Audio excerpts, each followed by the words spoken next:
ময়না cinema নিয়ে আমি অনেক আশাবাদী, কারণ এটা আমার হচ্ছে সেকেন্ড ফিল্ম, বাট আমি বড় পর্দায় ময়না সিনেমা ময়না হয়ে আসছি, অ্যাজ এ হিরোইন আপনাদের মাঝে আসছি, তাও একটা বিশেষ দিনে, ভালোবাসা দিবসের দিনে। তো আমি চাই, মানে আমার চাওয়া থেকে হোক বা আপনারা জার্নালিস্ট ভাইয়েরা আপনারাও চান যে ময়না সিনেমাটা হলে আসুক এবং রাজরিপা এখানে মানে সাকসেস হোক একজন হিরোইন হিসেবে, আপনারা নিজেরাও চান।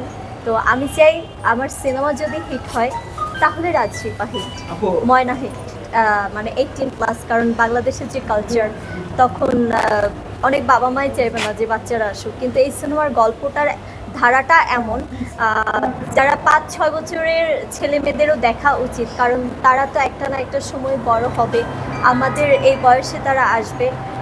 সিনেমাটা দেখে তাদের এটা একটা শিক্ষণীয় সিনেমা, মানে জীবন চলার পথে আমরা কিভাবে প্রতিনিয়ত বাধা হই, বিশেষ করে আমাদের এই সমাজে মেয়েদের জন্য, মেয়েরা এগিয়ে যাওয়ার জন্য কত রকম সমস্যার সম্মুখীনে পড়ি, কতটা মানে নিজেকে, মানে এক কথায় আছে যে আমি কোথাও সেফ না, আমি নারী, আমি কোথাও সেফ না। তো সেই সেফটা থাকতে হলে নিজেকে আগে কন্ট্রোল করতে হবে, এবং বাবা মা, ভাই বোন, বন্ধু বান্ধব, আত্মীয় স্বজন, টিচার, কলিগ, ফ্রেন্ড, মানে সবারই এই ব্যাপারে সতর্ক থাকতে হবে যে আমার পাশের বাড়ির মেয়েটা ঠিক আছে কিনা, আমার বোনটা ভালো আছে কিনা, আমার বান্ধবীটা ঠিক আছে কিনা। এটা কিন্তু শুধু একটা মেয়ের দায়িত্ব না, এটা সবারই দায়িত্ব। একটা মেয়েকে সেফ রাখতে হলে সবার উপরেই ডিপেন্ড করে একটা মেয়ের ক্যারিয়ার, একটা মেয়ের সম্মান।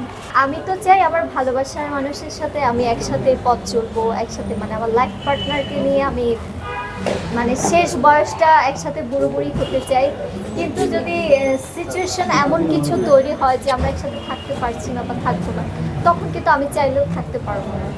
এই সিনেমার কিছু লজিক্যাল ব্যাপারগুলো বিভিন্ন ফিল্ম স্টুডেন্ট যারা, তারপরে যারা নতুন ফিল্ম মেকিং আসতেছে, ফিল্ম অ্যাক্টিং এ আসতেছে, তাদের জন্য এই ফিল্মটা একটা আইকনিক ফিল্ম হতে পারে।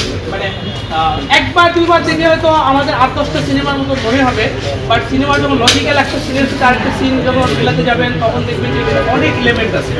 ময়না সিনেমার আমাদের নিউজে অনেকগুলো নিউজ হয়েছে, আপনারা দেখছেন দেশে বিদেশে অনেক অ্যাচিভমেন্ট আছে। আমাদের লন্ডনের BBC EMB BBC international film ফেস্টিভ্যালে বেস্ট ফিল্ম হয়েছে, 27তম অপরিয়া ফিল্ম ফেস্টিভ্যাল কুরিয়ার ফেস্টিভ্যালে এটা বেস্ট ফিল্ম হয়েছে, ইতালির কাউন্স অফ নেপেল ফিল্ম ফেস্টিভ্যালে এখানে আমাদের পুরো টিমে যাওয়ার কথা ছিল, আমরা যেতে পারি নাই বিভিন্ন কারণে। সেখানে আমাদের বেস্ট ইমেজিং ফিল্মের অ্যাওয়ার্ড পেয়েছে, এছাড়া আরও অনেকগুলো ফিল্মের অ্যাওয়ার্ড পেয়েছে। বিষয়টা হচ্ছে যে অ্যাওয়ার্ডসের সাথে কমার্শিয়াল হিট কিন্তু আরও একটা ব্যাপার জড়িত থাকে। কমার্শিয়াল হিট হতে পারে আপনাদের কাছে, আপনারা যারা এই ফিল্মটা দেখবেন তারা যদি গুড রিভিউ দেন, গুড মানে আপনারা এটার মেসেজগুলো তাহলে ফিল্মটা একটা ভালো হতে পারে আমরা করি। এবং সবচেয়ে অ্যাচিভমেন্ট ময়নাতে আসছে, যে ময়না সিনেমার ডিরেক্টর হিসেবে আমি বলবো তার কেরিয়ার ব্রাইট।